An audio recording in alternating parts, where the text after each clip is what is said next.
Hello' ফিউচাৰত হ'বলগীয়া এজনী এইটো হৈছে মোৰ দিল আৰু এইটো তোমাক দি দিলোঁ ভালকৈ সযতনে ৰাখিবা। Guys hello' and welcome back to my another mini blog. আৰু আজি মানে ঠাণ্ডা বতৰ না, সেইকাৰণে বহুত দেৰিকৈ উঠা গৈছে আৰু উঠিয়ে গাটো ধুইলোঁ, কাৰণ মই এতিয়া যাম নলবাৰীক আৰু ৰেডি এতিয়া জেকেট টেকেট পিন্ধি লৈছোঁ, কাৰণ যিয়ে ঠাণ্ডা বতৰ বাইকত গ'লে আৰু বেছিকৈ ঠাণ্ডা লাগে। আৰু গাইছ এতিয়া বাইকৰ ওপৰত কঁপি কঁপি যাই আছোঁ আৰু গাইছ যোৱাৰ আগতে সিহঁতক আধাৰটো খুৱাই লওঁ, মানে তেলটো ভৰাই লওঁ, কিন্তু তেল ভৰাব আহি কিনে অলপমান ৰখিব লগা হ'ল, কিবা বোলে লাইন নাই, সেইকাৰণে অলপ টাইম ৰখিলোঁ আৰু এতিয়া আহি গ'ল লাইনটো আৰু ধুনীয়াকৈ তেলটো ভৰাই ল'লোঁ আৰু তেলটো ভৰাই কিনে আমি এতিয়া যাই আছোঁ। আৰু গাইছ বেলালুনত মানুহ মানে জুবিন দাৰ চিনেমা ৰিলিজ হৈছেতো, সেইকাৰণে পুৰা মানুহগলা ভৰ্তি হৈ আছে, গাড়ী চাওকচোন কি ৰকম ভৰ্তি হৈ আছে। আৰু গাইছ এতিয়া আহি গ'লোঁ আমি এটা এটিএমত, মানে এতিয়া পইচা অলপমান উলিয়াই ল'ব লাগিব, ই বোলে কিবা মেডিচিন আনিব সেইকাৰণে। আৰু এটিএমৰ পৰা পইচা লৈ কিনে আহি গ'লোঁ আমি এতিয়া চিধাই হনুমানত, মানে আমাৰ এতিয়া আচল মেইন কামটো আছে, মানে আমি এটা কিবা বস্তু নিব আহিছোঁ আৰু বেলেগ বস্তু নহয় দিয়ক গাইছ, এইটো মানে এপ্ৰন কিনিব আহিছোঁ আমি।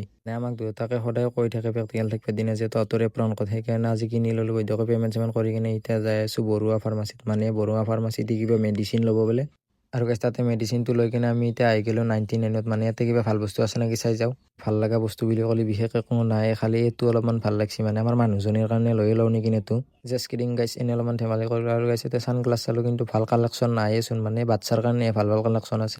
আৰু এই টুপিটো মাথাত লৈ লৈকে জুবিন দাক লৈকে মনত পৰি যায়, মানে জুবিন দাই পিন্ধি আহিছিলতো এনেকুৱা টুপি। আৰু গাইছ এতিয়া আমাৰ মানে ল'ৰাবিলাকৰ একদম ফেভাৰিট বস্তুটো আছে, মানে যিটো হৈছে ক্ৰিকেট বেট, মানে একদম ইম'চন আৰু আমাৰ মানে। আৰু গাইছ তাৰ পৰা ওলাই কিনে আহি গ'লোঁ এতিয়া ফুচকাৰ দোকানত, মানে ফুচকা খাই লওঁ আহিছোঁ যিহেতুকে, কিবা এটাতো খাবই লাগিব, মানে বেলেগ একো বস্তু খাব নোৱাৰা, যাই কিনে আৰু ভাত খাব লাগিবতো। আৰু ফুচকা খাই কিনে মুখখন কেম্বা লাগিল, সেইকাৰণে ভাবিলোঁ কি তামোলে খাই লওঁ, দুখন তামোল খাই কিনে বৈধ্যকে এতিয়া যাই আছোঁ ঘৰত, মানে বহুত দেৰি হৈছেতো আমাৰ। আৰু এতিয়া আহি পেলাই কিবাকৈ ঘৰ, আৰু এতিয়া মোৰ মস্ত ভোক লাগিছে, সেইকাৰণে আহিয়ে ভাতৰ কাঁহীখন আগত লৈছোঁ। এতিয়া ধুনীয়াকৈ মাছ আৰু আলু ভাজি কিবা কিবি এনেকৈ আছে, এতিয়া খাই দিওঁ। ডেটছ ফৰ টুডে গাইছ, চি ইউ চুন।